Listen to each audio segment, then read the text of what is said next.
बोले जाकर नाम मरत मुख आवाओ। हाथी ने भी मरते मरते भगवान से प्रार्थना की और सुखदेव कहे राजन आज हाथी को बचाने के लिए मेरे ठाकुर के 24 अवतार में से एक अवतार प्रेम से बोलो श्री हरि भगवान की आज चतुर्भुजी रूप में प्रकट हुए माता। और सुखदेव कहे राजन चक्र चला है जा करके जैसे ही गज के सिर के ऊपर पड़ा गजेंद्र के सिर के ऊपर पड़ा दोनों में से आत्मज्योति निकली और वही भगवान को परिक्रमा करके वही भगवान में विलीन हो गई। और इस तरह से अरे जीव की बात कौन कह राजन जानवर को भी बचाने के लिए मेरे ठाकुर आए। अब सोचिए आज अगर हमारे आपके जीवन में ऊपर वाले की कृपा नहीं हो पा रही है, अरे हमारे भगवान तो इतने दयालु इतने कृपालु कथा भरी पड़ी है, हमारे आपके जैसे पढ़े लिखे जीव की बात कौन करे। अरे जानवर भी याद किया है तो भगवान उसके लिए भी आए, जानवर के लिए आए बताओ। और उसके बाद अगर आज के हमारे आपके जीवन में भगवत की कृपा नहीं हो पा रही है ऐसा अगर सोचते हैं तो मान के चलिए ऐसा हो क्यों रहा है। इसलिए हो रहा है मेरे भाई क्योंकि भले ही हम आज अपने आप को पढ़े लिखे इंसान समझ रहे हैं, धन दौलत पद प्रतिष्ठा में बैठे हैं, लेकिन जहां तक धर्म की बात आती है भक्ति की बात आती है भगवान की बात आती है तो आज हम भले ही पढ़े लिखे हैं धन दौलत के मालिक है पद प्रतिष्ठा के मालिक है, लेकिन जहां तक भक्ति और धर्म के प्रति इंसान होने के बाद भी वो जानवर जैसे निष्ठा भगवान के प्रति हमारे आपके मन में नहीं है। हाथी भले ही जानवर था लेकिन अंतिम समय में भगवान मुझे बचा लेंगे, मन में निष्ठा था प्रेम था विश्वास था। और आज थोड़े से धन पद को पा करके हमने अपने आप को ही सर्वेश्वर मान लिया, भगवान को फॉर्मेलिटी समझ रहे हैं, अपने आप को ही सर्वासर्व मान लिया। भगवान के प्रति वो हाथी जैसे जानवर जैसे भी हमारे मन में भगवान के प्रति विश्वास समर्पण श्रद्धा नहीं है मेरे माता। परिणाम ये है नहीं तो हमारे भगवान के इतने दयालु हम कथा प्रमाणित है कि हाथी जैसे के लिए आए मेरे भाई तो हम और आप तो इंसान ऐसे हाथी को बचाने के लिए भगवान आज श्री हरि के रूप में माता बोले सशंक चक्रम सकृत कुंडलम सपीत वस्त्र सुधीषणम संहार वक्षस्थल कौस्तुभम नमामि विष्णु शिरसा चतुर्भुजम। प्रेम से बोलो चतुर्भुजी भगवान की। ये हाथी की कथा नहीं मेरी माताओं हमारे आपके जीवन की व्यथा है। थोड़ा सा विचार के देखो हाथी के जीवन में संकट क्यों आए थे मेरे भाई, किसके चक्कर में आए। यही घर परिवार पत्नी बेटा एमन प्यास लगत पापा की नहीं की तो हाथी बेचारा गड्ढा नहीं उतर सकता। यही घर परिवार के चक्कर में संकट आया। और मान के चलिए आज हमारे आपके जीवन में संकट आया है किसके चक्कर में है? बोले गृह कार्य नाना जंजाल अति अति दुर्गम से विशाला। देखिए घर में रहिए मेरे भाई परिवार में रहिए पत्नी के साथ रहिए बेटा के साथ रहिए, परिवार में रहने में कोई पाप नहीं है। गृहस्थ जीवन को सबसे पवित्र और अच्छा माना गया। घर परिवार पत्नी बेटा के साथ रहने में कोई पाप नहीं है धर्म नहीं है न्याय नहीं है, रहिए। और घर परिवार के अगर मुखिया बने हो पापा बने हो तो ये भी याद के चलो घर परिवार बाल बच्चों की आवश्यकताओं को पूर्ति करना आपका कर्तव्य है, वो करना ही होगा। लेकिन ये हाथी की कथा हमको आपको संदेश दे रही है।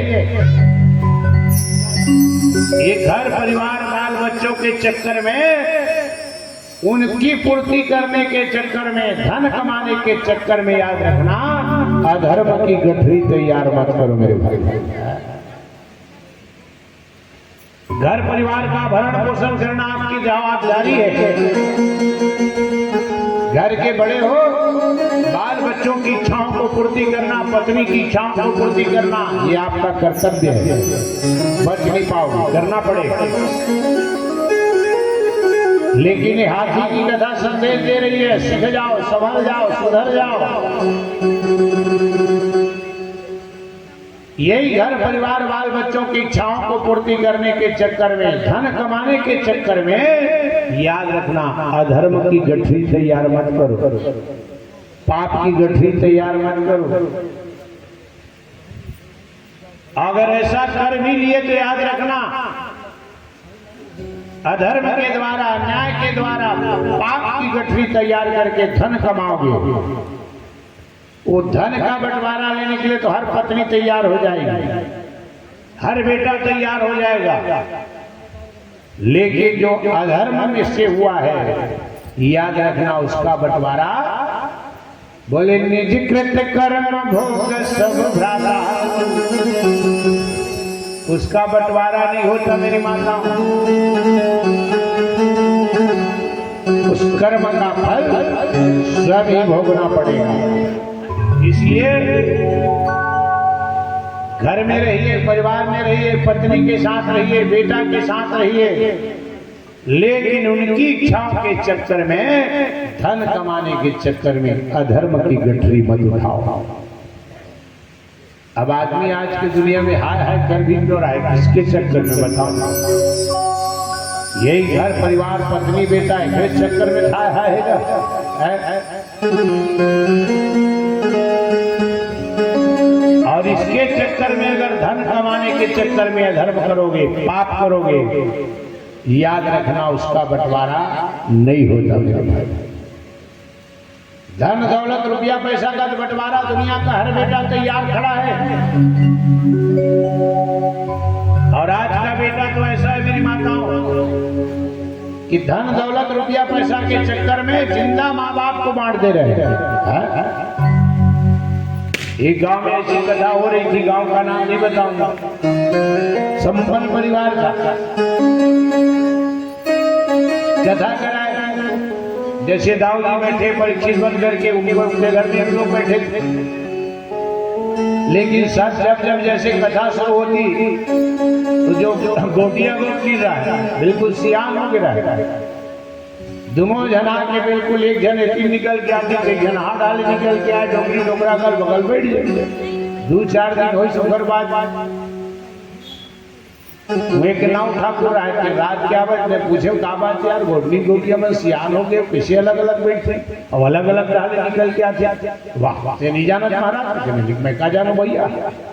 बोलते नहीं महाराज, गोटनी गोटियां मन के बंटवारा हो गए। मैं कह दुनिया में धन दौलत रुपया पैसा बंटवारा सुने हैं जी, हाँ गोटनी गोटियां पति पत्नी बंटवारा। बोले हाँ महाराज, कैसे बंटवारा? तो बताते नहीं महाराज, दाऊ मन के 70-80 एकड़ जमीन से दोनों भाई मन आधा आधा बांटो की सोची, तो गाँव वाले मतलब बलई से। तो बोले नहीं, बोले 2 बंटवारा नहीं हुआ है, डोकरी डोकरा पर घलो 15 एकड़ अलग निकाले लगी।